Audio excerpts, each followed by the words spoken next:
সুন্দরবনে এত ফাঁকা কেন আর বাঘ কোথায়? সব বাঘ সিংহ খেয়ে ফেলে। খালেদ ভাই, সুন্দরবনে তো ফাঁকা কেন আর বাঘ কোথায়? শরীফুলের এমন প্রশ্নের জবাবে খালেদ বলেন, সব বাঘ সিংহ খেয়ে ফেলেছে। উত্তরে শরীফুল সহ বাকি ক্রিকেটাররা চিৎকার করে বলেন, আমি বিশ্বাস করি না। হ্যাঁ, ম্যাচ জিতে ফাইনালে উঠে এমনই রসিকতায় মেতেছে চিটাগং কিংসের খেলোয়াড়েরা। খুলনা টাইগার্সকে হারিয়ে ফাইনালে উঠে ভাইরাল এই ডায়লগ দিয়ে ভিডিও বানিয়ে নিজেদের অফিসিয়াল ফেসবুক পেজে পোস্ট করেছে চিটাগং কিংস, যা মুহূর্তেই ভাইরাল হয়ে যায়। শেষ বলের নাটকীয় জয়ে ফাইনালে চিটাগং। শেষ ওভারের জন্য চিটাগং কিংসের প্রয়োজন ছিল 15 রান। মুশফিক হাসানের করা ওভারের প্রথম বলে 4 মেরে কিংস ভক্তদের স্বপ্ন দেখান আরাফাত সানি। তৃতীয় বলে আলিসাল ইসলাম রিটায়ার্ড হার্ড হয়ে উঠে গেলে উইকেটে এসে প্রথম বলে বাউন্ডারি আঁকান শরীফুল, তবে পরের বলেই আউট হয়ে যান তিনি। ফলে আবারও মাঠে নামেন আলিস। তখন সমীকরণ দাঁড়ায় 1 বলে 4 রানে। শেষ বলে ডিপ এক্সট্রা কভার দিয়ে 4 মেরে সেই সমীকরণ মিলিয়েছেন আলিস।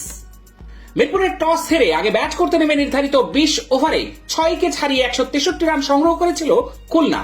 দলের হয়ে সর্বোচ্চ 33 বলে 63 রান করেছেন হেটমায়ার। জবে খেলতে নেমে 20 ওভারে 8 উইকেট হারিয়ে জয়ের বন্দরে পৌঁছে গেছে চিটাগংস। 164 রানের জয়ের লক্ষ্যে খেলতে নেমে শুরুতেই পারভেজ হোসেন ইমনকে হারায় চিটাগং। 4 রান এসেছে ওই ওপেনারের ব্যাট থেকে। একই পথে হেঁটেছেন গ্রাহাম ক্লার্কও। তাতে 35 রানে 2 উইকেট হারায় কিংসরা। তৃতীয় উইকেট জুটিতে ঘুরে দাঁড়ায় চিটাগং। খাজা নাফি ও হোসেন তালাত মিলে যোগ করেন 70 রান।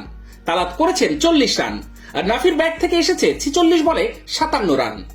105 রানে 3 উইকেট থেকে 130 রানে যেতে আরো 4 উইকেট হারায় চিটাগং।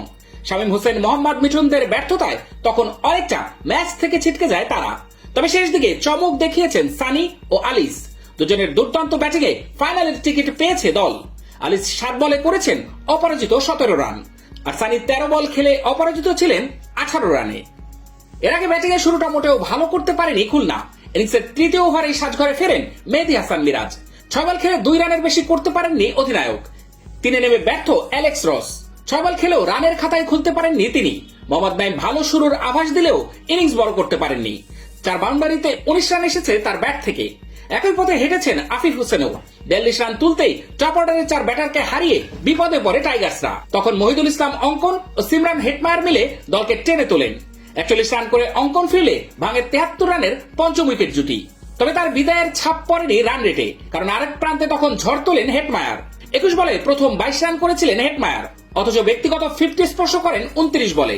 শেষ পর্যন্ত 33 বলে 63 রান এসেছে তার ব্যাট থেকে, আর শেষ দিকে 5 বলে অপরাজিত 12 রান করেন হেটমায়ার।